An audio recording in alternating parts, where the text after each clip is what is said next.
Hey everyone, this is Brian Ferguson. I know if you're watching this that you're enjoying the Bumps and Thumps podcast. In order to continue the podcast and get the guests on that everyone wants to hear about, we need support from listeners like you. There are a few ways you can do this. One is going to anchor.fm, which will be on the bottom of your screen here, and click the support button. There you can make a monthly contribution to support the podcast. There's also, we have a Teespring store. We have a link down at the bottom of the screen as well for that. And we have products such as t-shirts like this one I'm wearing, backpacks, glassware, and other great items for you to purchase. Those purchases go directly back into the podcast and get on guests that require financial compensation. Thank you again for your support.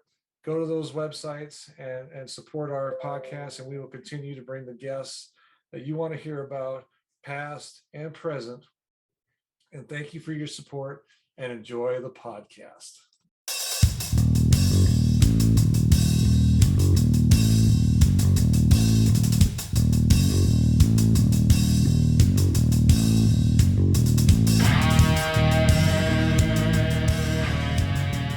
Thank you for joining another edition of Bumps and Thumps, the talk of wrestling. I'm Brian Ferguson. My guest today was a partner with Ring of Honor and became the owner of Ring of Honor from 2004 to 2011.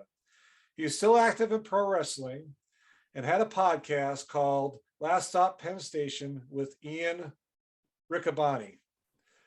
Ladies and gentlemen, it is my pleasure to introduce Mr. Cary Silkin. Thank you so much, sir, for coming on today. Thank you, Brian. And I think I'm not 1,000. Well, I'm sort of sure. Yeah. I'm still the Ring of Honor ambassador. Ambassador. All right. Full disclosure, before we really get started, I met Cary at WrestleCon about 2 weeks ago. I walked up to him and introduced myself. And the man, you're very cordial, very nice and professional. We talked for a few minutes. And I always tell my wife this: the man asked me if he wanted me to take a picture with him. And I thought that was great because in that environment, most of the time you got to pay. and Nice. and I appreciated that. And I reached out to you this past week, and I'm glad you're on today. So thank you again for coming on. My pleasure, my man. All right, let's talk about a little bit growing up. I know you grew up in, is it Jersey? Is that correct? Yes. Let's talk about that a little bit. Growing up, where you grew up, how, your family life, that kind of thing, and schooling. That's a good question. I grew up in Central Jersey, Cranford, New Jersey. And we're talking,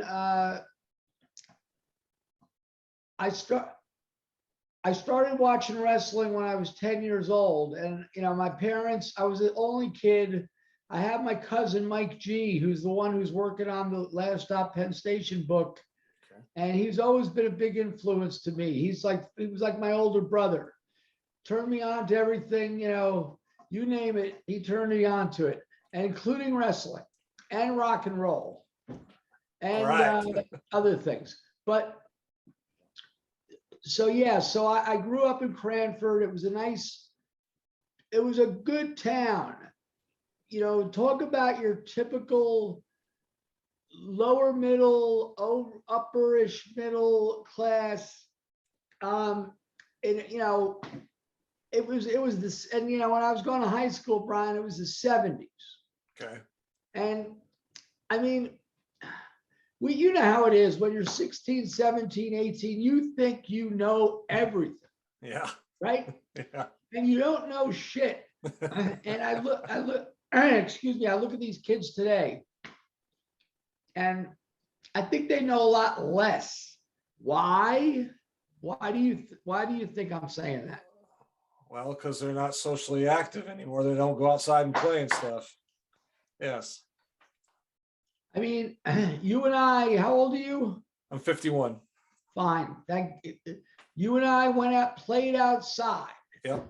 You and I'm safe to say, although I don't know you well yet, your mother told you to come home, or your guardian, whoever it might be. Yep.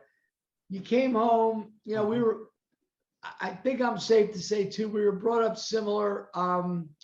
And it was the way it was. These 16, 17, 18-year-old kids today, how are they going to develop any character? How is anyone going to have any swagger is not the right word, but just any kind of, pep in their step. Yeah. If they're raised staring at a phone or there'd be a good title for a podcast, teething on tablets. Right? You see these people. That's pretty good, actually. Right. They shove a tablet at the kids to shut them the hell up, right? Yeah. So I grew up in an era, as you did, pre-internet, pre-everything. And it was, we were wild, man. We were wild, not in a bad way, but, my high school was very liberal in their policies. And it was a lot of fun growing up in Cranford till they ran me out of town, but that's another story. I understand your point with today. I mean, I've got grandkids and they all, well, most of them anyways, they like that tablet. But I kick them out when they're here at my house. I kick them outside for a while, a couple hours at least. And go get dirty. I said, river or something. We got a big mound of dirt in our backyard. I go climb on that or dig some dirt, and they do it. Where I was growing up, there was a river, there were woods. Wasn't like a deep, but we would go hang out. Because no one could find us. Right. And did whatever we did, depending on how old we were. Yeah. But it's like, I think that's gone. It's fading fast. I will say that for you. I kind of agree. So yeah, I agree. So what about college? Did you do college? Oh yeah, I did college. I went for a semester and a half. I majored in pinball and joint rolling. Okay. I just went because I didn't know what the hell to do. Yeah. And I went to the community school, and from the minute I got there, although I made some friends, that was good. Yeah.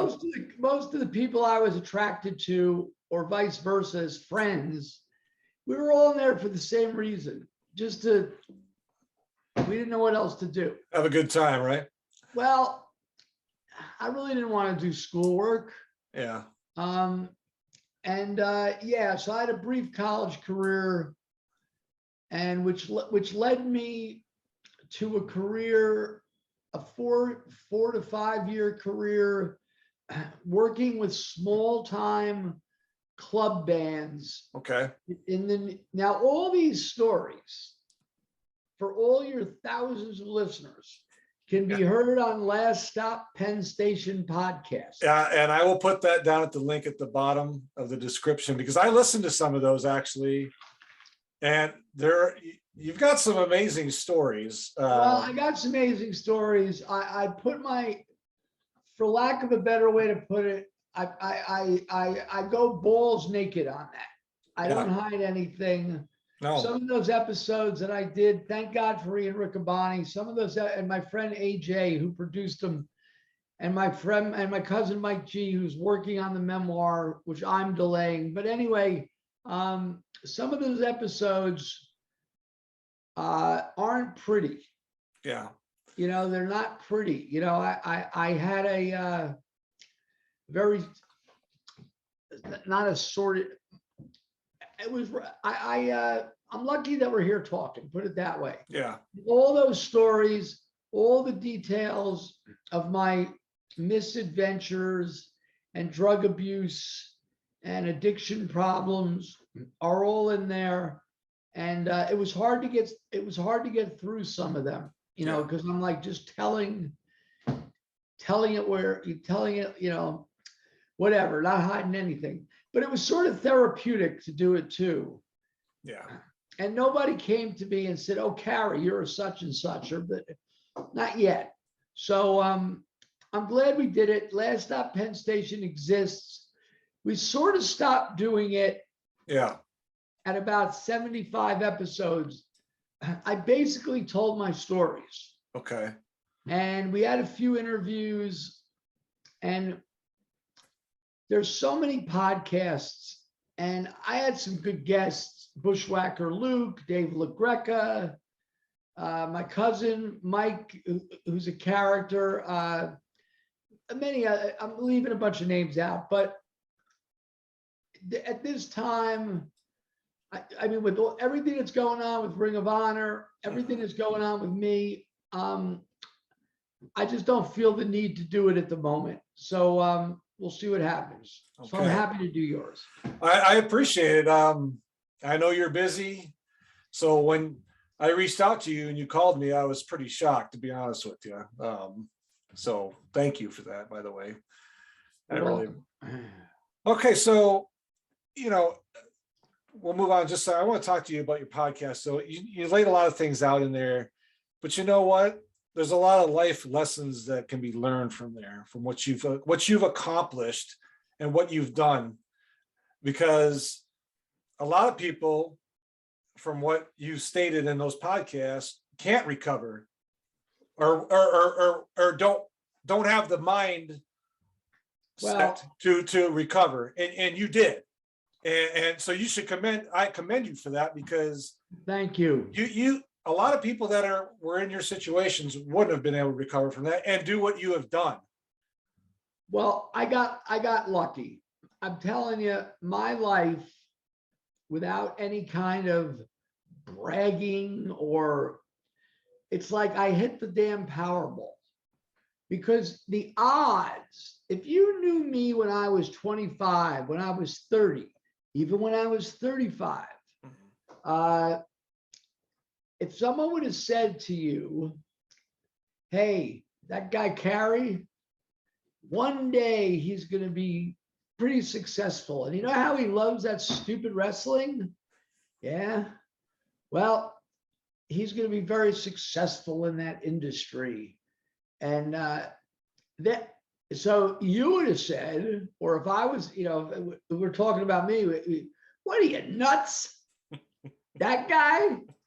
So yeah, I overcame a lot of things. I'm lucky I didn't die. I had a lot, there's fate, there's destiny, and there's luck, right? Yeah. I mean, look what's going on with these people in the Ukraine. Yeah. Did they, and we're not to go off track here, but you and I are sitting in our nice houses having this chat. Mm-hmm. I trust that your family is relatively well. Yeah. Right? Yeah.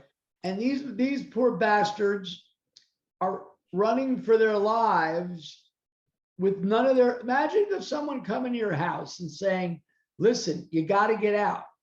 And the people are like, "Well, I want to take some stuff with me." I mean, what do you mean look, you're going to, and like these people had to leave their houses with like carrying it's crazy. Yeah, it is.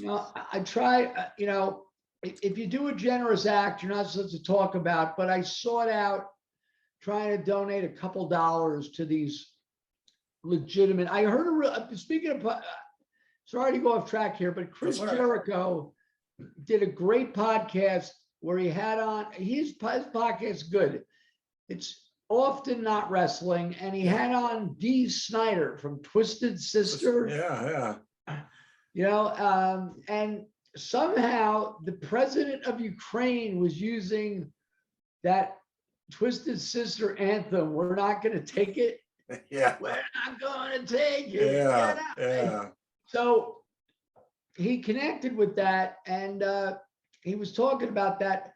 So after he was done with Jericho, there wasn't any information of like, what's a good, you go to the Red Cross, but yeah, where can you do, so I text Chris Jericho who was really gracious in having me on his podcast after December's final battle. And he's a really good guy. He's a rock and roller. I mean, we got 15, he's your age. Yeah. But, we can jive on it. So I text him, and it took him a day or two to get back to me. He's busy. He's doing his Fozzy tour. And he said, you know what? He goes, hey, Cary, what's up? I mentioned to him that I got treated very well in Texas and blah, blah. Hopefully I see you. By the way, and he goes, oh, I'm glad to hear everything went well. And then he said, I don't know where to donate. You're right. Let me find out. And about 5 minutes later, he sent me a text for two charities. Okay. But I really went off track there. Where were That's okay. That's all right. No, that's all right. No, I was going to tell you too that that's a mess over there, and I hope sometime soon that we actually all these nations can get their act together and form a coalition and get this resolved quickly. It's horrible. It is. And I want to tell you one more thing. Chris Jericho is probably one of my favorite wrestlers. He's my favorite wrestler now, for sure, because of what he does. And I love that. I've never met him in person. I've seen him. I went to a show in Kansas City 2 years ago, right before the pandemic, 3 years ago, and with AEW, and just great person, great everything. So he's a good guy. Now, except for doing the hour podcast with him, which I was so nervous about. I just wanted to do it right. And while we were doing the podcast, he kept going like this. So I thought he's just like I'm boring the shit out of him, and he's looking at his phone. But he wasn't. I asked him at the end. He says he'll have one or two questions. But as the interview goes along, he'll jot down questions from what he's heard. So that's what he was doing. Yeah. And we had a really good talk. I like listening back. I don't like listening to myself, but I like listening back to that one because I made him laugh like 4 or 5 times. What did I make him laugh about? I can't tell you off the top of my head. Yeah. I could tell you stories about 40 years ago, but I can't tell you that. But I made him laugh. One of the things was he's got this infectious enthusiasm. Like when he's doing his podcast, who was it he had on? Neil Schon, wasn't he from Journey? Yeah, No. I think so. Right. So Neil Schon was on, and he was talking about going to the Fillmore West back in the day. Bill Graham had the Fillmore West and Fillmore East. And in 69 through 72-ish, before my time even. Not my cousin, though. He went. They would have bills. It was like 1,500 seats. They would have like opening act Allman Brothers, second act Iron Butterfly, third act Herbie Hancock, and then the late show would be opening act Joni Mitchell, and then feature act Pink Floyd. Oh, wow. It was nuts. Yeah. So when he had Neil Schon on, Neil Schon was talking about going to the Fillmore. His brother would take him, and Chris Jericho he'll often go like, "Wow." So anyway, but yeah, he's a good dude. He seems like it. Let's talk about after school. You got, when you went to college, I understand that you got into the ticket Rock business. And roll, ticket business, lighting business first. Lighting business, okay. Lighting business first. Then there was a big number of years of nothingness, and which led me into the ticket scalping hustle. We're talking on the street. Okay. We're not talking, which eventually led me. Listen, the ticket business was good to me. If it wasn't for the ticket business, there would have been no Ring of Honor. Yeah. But it was not an overnight success. I mean, I was hustling on and off from 1985 on the street through like 91.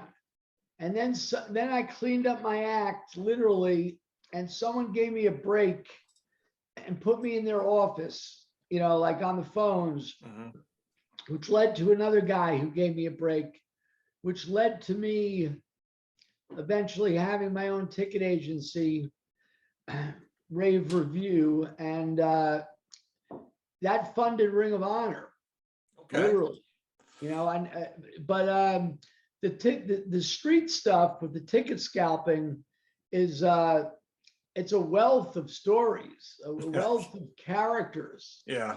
Talk about characters, like, and when I say that, you understand what I'm saying, like, crazy Uncle Louie. Yeah. Oh, Tony the Nose across the street. That. So these ticket hustlers, my friends used to say to me, "Hey, aren't you worried about getting like, busted?" Like, I go, "No, I'm worried about these other guys." I mean, you're working with guys with names like Blockhead, Drugstore, Phony Pops, Freddie the Weeper, the Camel. Oh, the wonderful Sabu brothers. Oh, they were nice.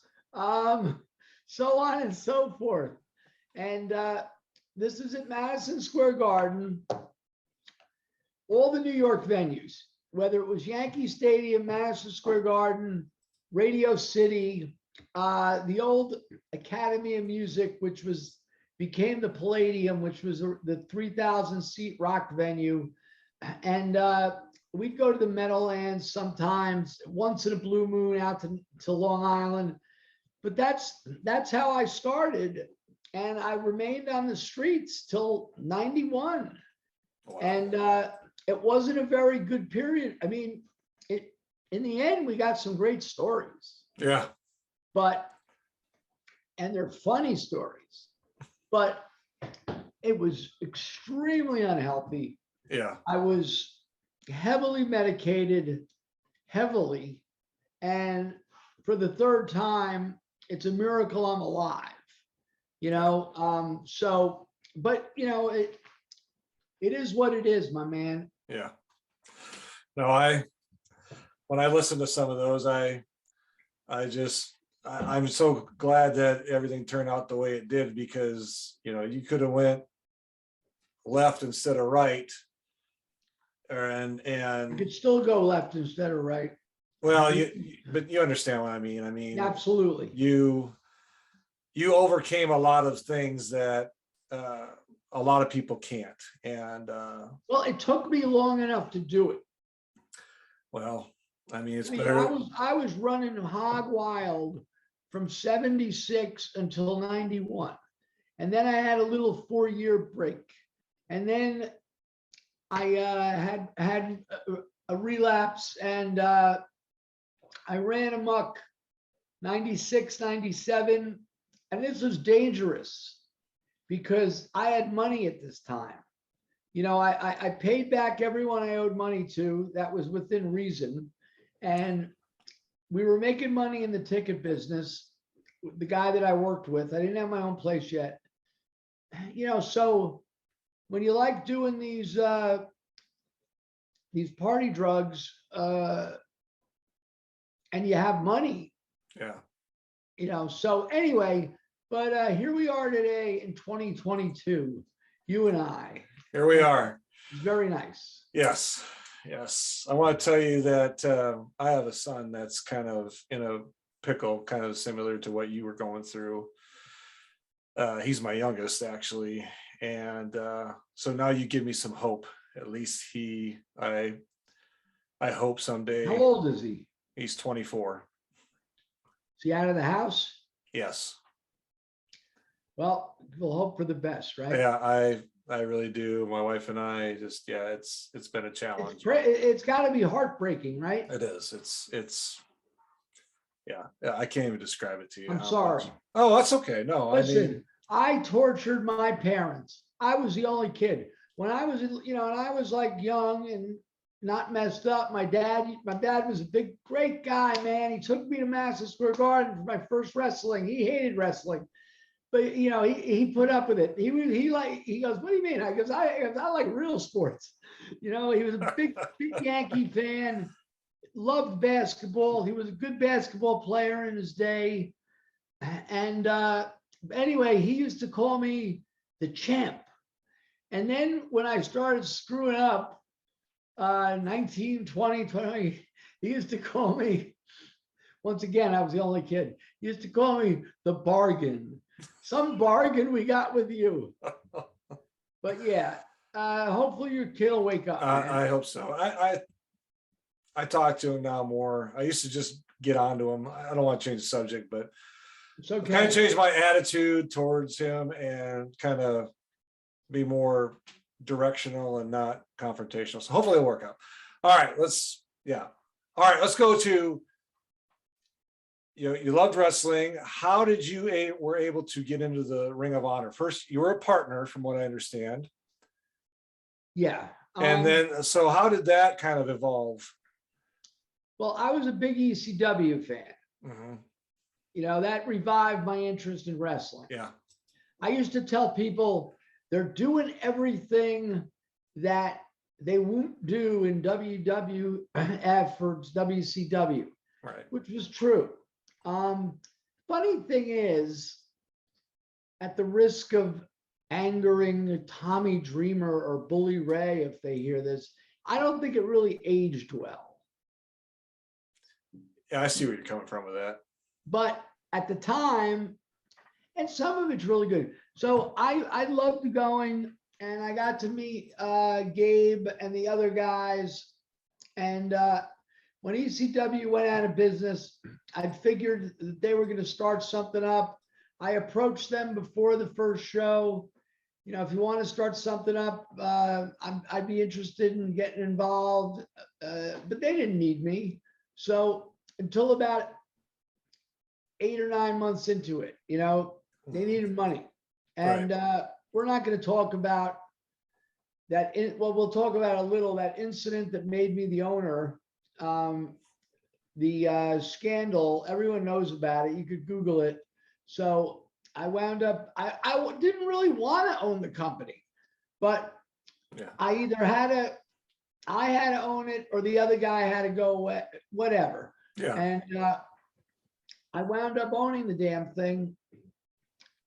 And talk about some rough waters to get through past that incident, you know. And there was like a 6 months to a year where we were like, it was rough. But a couple of things saved us. The thing that saved us the most was the trilogy of Samoa Joe and CM Punk. Yeah. And that was over the course of, maybe you know better than me, I forget, like what, 6 or 9 months? Yeah, it was a good run. I remember, yeah. And at the same time, dude, we had Mick Foley, which was another kismet weird thing. We had Mick Foley and Ricky Steamboat in 04, 05, post bullshit, and they brought a lot of legitimacy to us. I mean, if Mick Foley's going to work for you, everything's got to be groovy, right? Yeah. And I remember one night in Dayton, Ohio, there's Foley and Steamboat in the back, behind the curtain at those rinky-dink fairgrounds, and they're sitting in a chair just talking to each other. And Gabe Sapolsky comes up to I'm like looking over like this. And Gabe comes from the other side. He just taps me on my shoulder. He goes, Cary, look, we got Foley. I know, Foley and Steamboat. And yeah, so that really, I'm ever grateful to those guys. And I'm still in touch with Foley. He's a good guy. We had a big commonality. And that was, we are both, besides rock and roll fans, we are both diehard, I repeat, diehard Jethro Tull fans. So Yes. I knew that from Foley, from his from reading his book, his first book. He talks about hitchhiking. He missed the Long Island Toll Show, that 84 tour, I think it was, or maybe it was 82. And he hitchhiked to Buffalo. Somehow there was no way of finding out a schedule. Yeah. But he said he had like a circus magazine, which they could be inaccurate or the tour could change. Yeah. Maybe he called the venue, and make a long story short, he hitchhiked from Long Island to Buffalo to see Tull as a kid. So we had that, and he's a good man. I went to shows with him. We went to besides Tull, we went to the Rock and Roll Hall of Fame in 2008. That was the Hall of Fame show where they had on Crosby, Stills and Nash, the first act. And then the second act was Stevie Wonder, right? Okay, Plus yeah. these other guests. Yeah. And then the third act was Paul Simon with like a symphony. And of course, Garfunkel comes out at the end. Oh, yeah. And the last act, if that ain't enough, was Springsteen with John Cougar, Billy Joel, and I'm leaving some other people out. And then there was the second night, which I didn't go to, that had the Stones and U2. Oh, So wow. that was a hell of a night. But Yeah. Foley's great. Foley's great. Yeah. And so, and Ring of Honor, my period of ownership was essentially eight and a half, 9 years. And we never made a penny. All we did was lose money. Lose. And I wanted to get rid of it. I mean, you probably have a grandkid that knows how to add, would tell me this doesn't make sense. So, but I held on to it, dude. It was like it was a combination of passion. I knew it, Brian. I knew we had a really good thing. Yeah. I mean, yeah, but the biggest thing was ego. I didn't want to let it go. Yeah. And there were no buyers, none. I got a half-ass inquiry from Jerry Jarrett at one point. Okay. And then I got and I'll if he heard me say this, he'd be like, yeah, I don't know what. I got a half-ass inquiry from CM Punk. He like sends me a text one day. Hey, Cary, what would you want to sell Ring of Honor? Right? It's like, is that how you do business? But anyway, but thank God, now I'll go back to Coronet. Coronet knew Gary Juster, the old WCW, NWA. He booked the buildings for years and years. Okay. And Gary knew Joe Koff from way back. Joe Koff produced this Battle of the Belts. This is before he was in Sinclair. He was working in Florida at a TV station, and he was able to get like 11 stations to participate in sort of like a pay-per-view. Yeah. And anyway, it took over a year to get the deal done, and it was just like, come on already. And I didn't get paid a lot of money. Yeah. It's I don't know what Tony Khan bought it for, but they should give me a little kickback. It's just like, I'm going to tell you that, I started watching Ring of Honor because, it was mainly down on the East Coast, but we got it when I was near Fort Leonard Wood back 10, 12 years ago when you still owned it. And I thought it was fantastic. And when you tell me you lose money, you're losing money, I'm just really surprised because you had such talent. And I know it's different from the business side to the ring, but you had such talent there. Did you go to any shows? No, because they were all back then. They were all you were all on the East Coast, mostly Maryland. No, we were in Chicago. Like well, Chicago's a little drive for me, but where are you? I'm in Missouri. We came to twice. We came to that. What's that town right across the river from St. Louis? Oh, yeah, I can't in remember. Indiana or wherever the hell it is. Yeah. Yeah, I should have went, but I mean, I'd watch it on TV, and I know like you. Hey, Brian, it's like Dutch Mantel taught me. Everything is not what it seems to be. Yeah, no, you're right, and I've learned through the other people talking to them, the business side is a lot different than when you're in the ring, or the booking side, I should say, and yeah, it breaks my heart because you had such a great core of talent. We did. And these guys were very loyal. And anytime I was a shitty boss in a good way, anytime anyone would say to me, hey, Cary, I got a tryout. I could go to WWE. Now what I should have said, like, let's say it's Nigel McGuinness or whoever, Austin Aries. Look, dude, you're signed here. And part of the agreement is, no, you could do any indie that doesn't televise and no WWE, no Impact, so I just can't let you go down there now. But you know what, Brian? I never would deny anyone the opportunity. Yeah.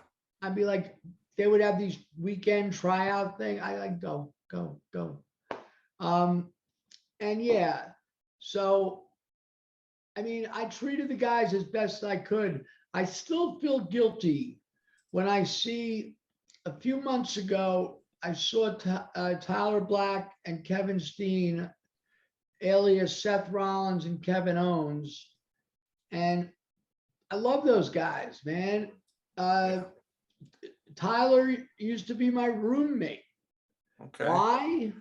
Ooh, it's nothing devious. He was like 20, 22. He'd come up to me and say, hey, Cary, I'm like, stay with me. What's up? He goes, I don't like to stay with those guys. They're all drinking and smoking, right? And he was a clean kid.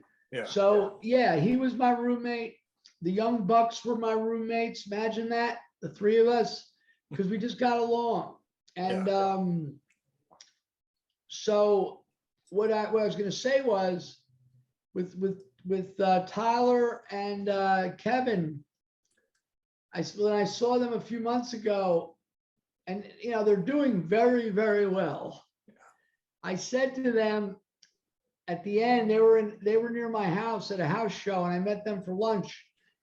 When I was leaving, I said, listen, guys, love you. And I wish I could have just taken care of you better back then. Not everyone got paid fabulous. I couldn't.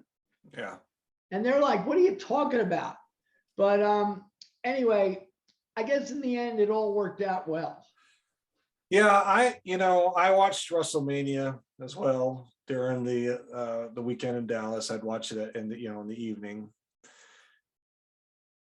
I think that they're misusing, like Kevin. Kevin is such a talent, for his size and the way, he's bulky dude, but he can move and he can talk. And he had that run for a while, and then they kind of just, I don't know, they've pastured him off, I guess. I don't know how to really say it. And same with, he faded out into the sunset. Well, yeah, and they shouldn't have done that. I mean, he rising star. I mean, and same with Seth Rollins and some of those other guys. And it's just sad to me that I know they're getting quite a bit of money, which is great. They deserve it. Well, I'll never forget in 2010,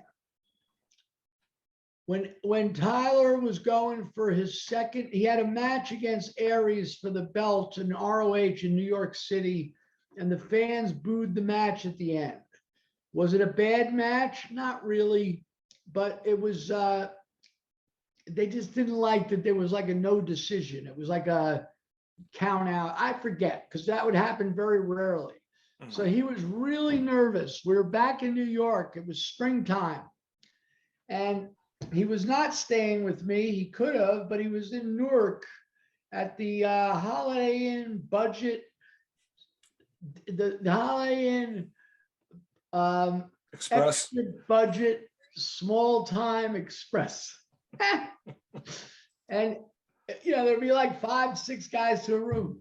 Anyway, he calls me up the day of the show in the morning. He goes, can I come hang out with you? I'm like, yeah. So he came into the city. He took the train from Newark, New Jersey. It's like 15 minutes. And I picked him up at Penn Station. And I had this Italian restaurant that my parents turned me on to a million years ago, that it's closed now, dude, or I would take you there. It was so good. Angelo's, man. It was on Mulberry Street in Little Italy. Like when you see the movies like Mean Streets or these New York City mob kind of things. Yeah. It's right there. All right. Mulberry Street was, loaded with Italian restaurants, and right across Canal Street was Chinatown. It's a great area. And Angelo's was so good, so good. And it's just sad that it's gone. I took a lot of people there. And so we went for lunch at Angelo's, and he's telling me, I'm really worried about tonight. I'm like, you'll be fine. And he perked up a little during the lunch. And he's like, you know what, Cary? One day I am going to headline WrestleMania. And he did. He did. He did. And I love him. And same with Kevin. Yeah. He was like, well, he and I could have had the same award, but different categories. My award would have been most unlikely to, like in high school, like prettiest girl and most best looking man, boy, and most likely. I've been most unlikely to succeed. So in wrestling, he'd be most unlikely to succeed. Yeah. And like Coronet back in they used to butt heads, man, and Kevin didn't. It was crazy. And there's no way that Kevin fits the WWE mold, but he's too good. Yeah. I don't think he's ever been in the gym ever. Well, he doesn't need to be. Apparently, he's running around like crazy, he's right. Yeah, for his size, he is incredibly athletic, incredibly quick. Yeah. He's like the gifted guy that he doesn't have that big buff masculine body per se, but he's got all the other gifts of a wrestler. He does. And when I had this I'll tell you exactly when it was. They were in town at like March 9th, March 6th, early March. Mm-hmm. It was a Saturday. And so the WrestleMania card was not fully out there yet. There was rumors about Stone Cold. So I said to Kevin, I go, how do you feel about, would you want to wrestle Austin? And he's like, Cary, of course, it's Stone Cold. Yeah. So that was good. And then I turned to Cody, his first name is Colby. Turned to Colby and I said, who are you working? He goes, I think Cody Rhodes. And so there's such good guys. Yeah. I love them. I love the Bucks. Yeah. I made some good friends in this thing. Yeah, you did. I wish people would talk more. When you get to be our age, well, you're not my age yet. But as older you get, it's like you realize how important everyone is, and I get sentimental easy. Yeah. So that's where it's at. I understand. No, you had, like I said, a lot of those guys that are AEW, WWE, Impact, that are the main roster, were in Ring of Honor at one time or another. I mean, for the most part. When I watch these aforementioned shows, it's like all my children. Right. I know, right? Let's talk a little bit about, when you came in the business, early 2000s, and wrestling today. Good question. What is, in your mind, the big difference for you? Well, I don't know. Everything evolves, Brian, right? Yeah. Look at base. Are you a baseball fan? I am. I used to work for the Kansas City Royals, actually. Good. We'll get back to the wrestling thing. Okay. How dare they take Clayton Kershaw out of the game? How dare they? I saw that. And once again, I'll bring up his name for the 8th time. My cousin Mike. He watches baseball. He listens to rock and roll, gets stoned. He's 72 and watches baseball all the fucking day and loves every second of it. And I'm having this argument with him yesterday. And he's like, Cary, it's not the same game. I know, but the guy's got a perfect game. Yeah. And I saw the article, he texted me this thing, how Clayton Kershaw said it was the right thing to do. I don't think it was the right thing to do. Do you? No, I think he was just being politically correct. I think he probably wanted to stay in the game, and they told him no because, we're injuries. not talking about, look, unless he said to them, guys, my arm is really hurting. Mm-hmm. And I would love to make history here, but I don't think it, I bet you he would never say that, No. even if his arm was hurting. Yeah. It's too before your time. But could you imagine them telling that to Nolan Ryan? Oh, I don't know Nolan Ryan. Yeah. Oh, no. No. Even like Roy Halladay. Yeah. Even David Cohn. Yeah. Even, there's a laundry list. Mm-hmm. But it's like, I would looked it up. You probably know this. There's only been 23 perfect games. Yeah. I think does that include Don Larson? I think so. Yeah. I think yeah. So, I mean, come on. Yeah. Kevin Sullivan, who I talk to like 3 times a week, he said to me, he calls me every day, he goes, and he's a huge Red Sox. Oh, I bet he is. Yeah. Cary, I'm done. Fuck him. And I don't believe a word of what I don't believe there was any sincerity what Clayton Kershaw said. No, I think. Like if you and I had him here right now and it wasn't on the air, he'd have been like, of course I wanted him to pitch. Yeah. Yeah, no. But as far as wrestling, Ring of Honor, and I never was like involved in booking, right? Or match, yes, I would say, ooh, this guy's good or this guy wasn't, but that's why Brian, I fancied myself as a producer. Okay. So I got Gabe.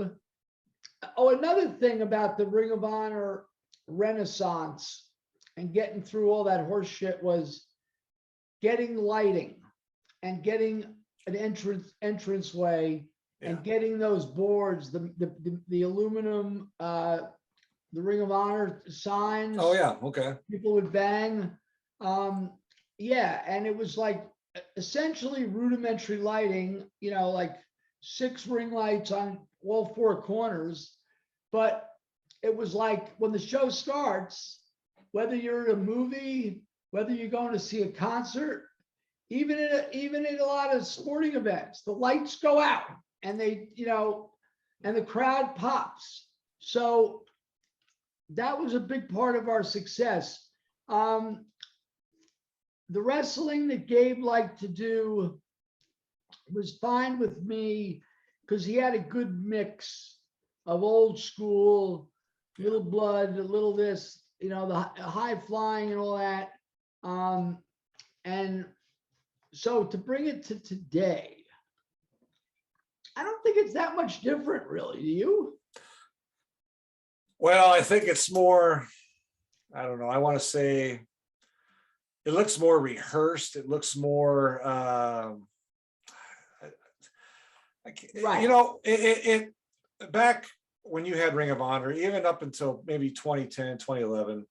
Well, You I had know, it in 2011. okay, so you June still 1st. had the, you know, you felt the heat, you know, with the heels. You could still, you know, social media was still kind of new then and stuff. So Right. it just feels like now they go in, they perform, and then they're out, and you know they're best friends. You don't even see that before. They're arch enemies inside and outside of the You're ring. right. You're right. There wasn't Twitter. Right. It was Facebook, I think, and MySpace. Yes. But, so there was a little bit more of slight amount of kayfabe. I mean, Kayfabe, right. everything had been exposed at that point. Right. But here's the thing.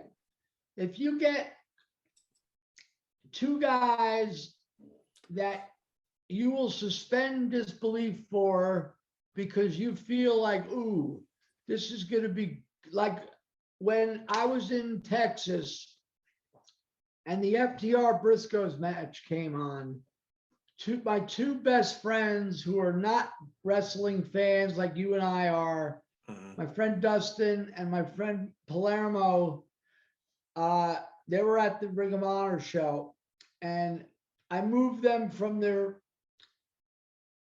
seats in the stands that were, Tony gave us, down to like the front, Okay. because they helped me out. Right. Anyway, I said to these guys, I go, look, they got there like 6:15.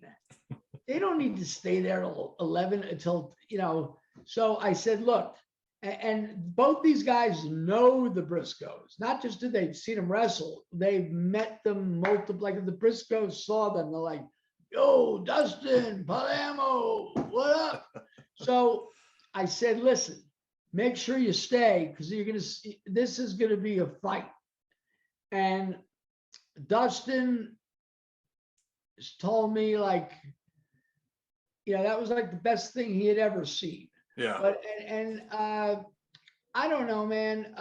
But so the point is like, you can buy into that, Yeah. like it's like, if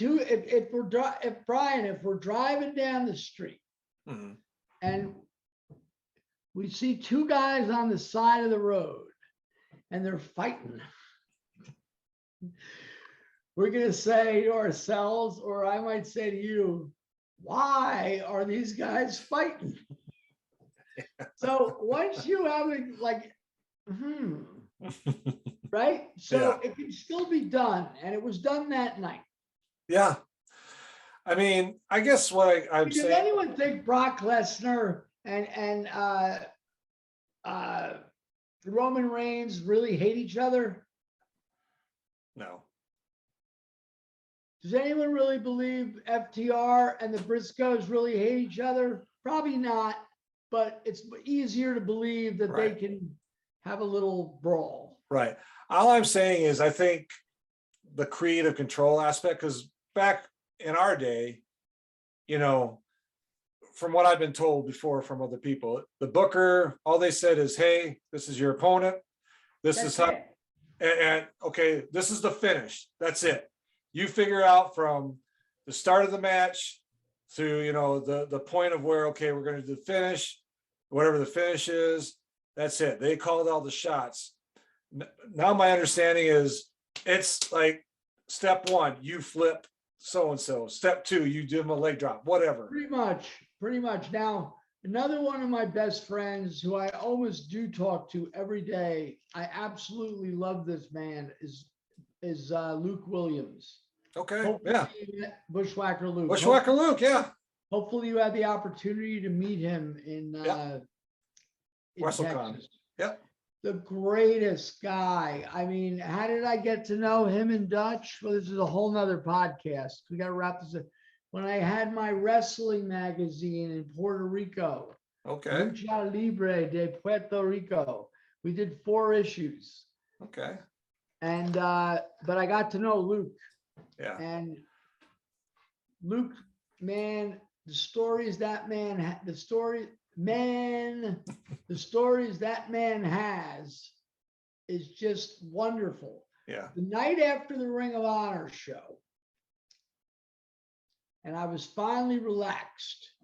After the show, I needed a ride back to downtown, right? Mm-hmm. And Dalton Castle, another awesome, great talent and an awesome dude. He's like, "Oh, I'll give you a ride, Cary." He goes, "Want to get something to eat?" I'm like, "Yeah." So we went downtown, and it was me and him and Danhausen and one of those Dark Order guys. I don't remember, but he's like, "Cary, don't you remember I wrestled for you?" I go, "No." So anyway, we tried to go out. We couldn't. This restaurant was closed. You were there. Yeah. Yeah. This is closed. We wound up going to Deep Ellum. Did you go to that neighborhood? No. It's like a miniature hipster area, right? Okay. No. So they had food, but unfortunately, Danhausen and the other guy, they strayed away. It was me and Dalton. So when I got back to the hotel, and Dalton he was staying like 30. It was like he drove 20 miles out of his way and then had to go. Anyway, it's like 1:30, and I go into the bar, and there's Bushwhacker Luke at the end of the bar. He did a run-in in the Impact show. Oh, okay. Yeah. God bless him. God bless him. So he and I and Bobby. You ever meet Bobby Fulton's son? No. I All haven't. right. Well, Bobby Fulton's got a son. He's a good guy. And so Luke's drinking and I was drinking. And so we ordered an extra couple of drinks because the bar was closing. Yeah. And we go out to that little lobby, Mm-hmm. and all of a sudden, talk about another wonderful guy, D'Lo Brown. Comes walking out, another Ring of Honor alumnus. He did a few shots, but anyway, and D'Lo's like, "Oh shit, is the bar still open?" I go, "I don't know, man." And they wouldn't give him a drink. He was freaking out. He called some friends of his at Impact someone had some beers. Yeah. So we took a seat. We took a seat at this table, and there were a couple of fans. We just go ahead, sit there. Well, this is very strange, Brian. I had a pint of rum. I don't think I've ever had a pint of rum in my room. Yeah. And I was like, I go, "Hey, D'Lo, I got some booze." He goes, "What do you got?" I go, "It's rum." Now he's like, well, I'm like, "It's cool." So about 10 minutes later, I said, "I gotta go to the bathroom." But I went up the elevator. I took a leak and got the rum and a pint of Bacardi. And I brought it down and I go, "Here." And he's like, "Oh man, there's a character in my book, Freddie the Weeper." He was like, he did like Freddie'd be like, "Oh, oh," and then he'd be like, "Glug, glug, glug." Well, D'Lo wasn't quite like that, but he's like, "Oh, all right, thanks, man." And he had a little cup, and Luke was holding court, telling stories about Jean Ferry in Montreal in 1971. And wonderful, wonderful stories. And by about 3:30 in the morning, I noticed that D'Lo's rum, which he had a little cup, was like there was not this much left. Well, I saw him the next day. you know, everyone was hungover, but Yeah. it was the joy of the evening propelled us above the hangover. There you go. Yeah. And he was like, man, that's what it's all about. He had some stories, of course. I had a couple, but Luke, Luke. this Yeah. guy's been in the business since 1966. Oh, wow. Wow. Right. And so, yeah. So it was wonderful. Right. That's And wonderful. anyway, we sort of got to get wrapping this Yeah. up, man. I want to ask you one last thing, and then we'll let Yeah, you go. sure. 'Cause I know you're busy.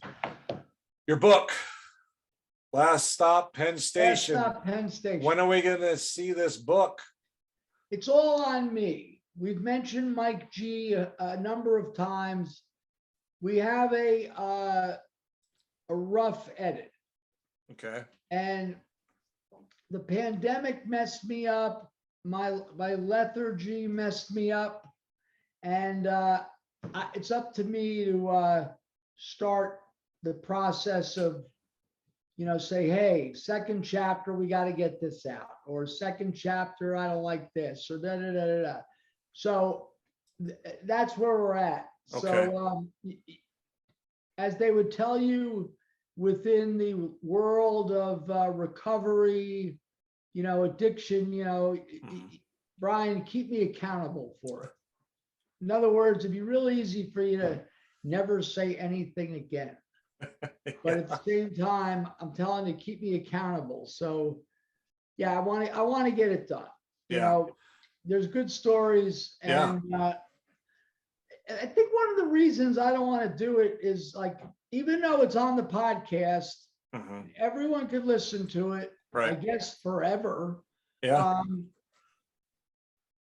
I don't know. I just got to commit. There's some stuff in there that's like really rough on paper. So we'll see what happens. Okay. But listen, I had a really, really good time talking to you. Thank you so much for coming on today. I thought I was going to do 40 minutes and okay, hey, bro, thanks. But you're a good guy, man. I really appreciate it. Thank you for reaching out to me and calling me and contacting me. I really appreciate it. Folks, Mr. Cary Silkin, thank you, sir, for coming on. Let me know when this comes out. I will. Folks, if you're listening, thank you. If you're watching, thank you. And please subscribe, and we will talk to you soon.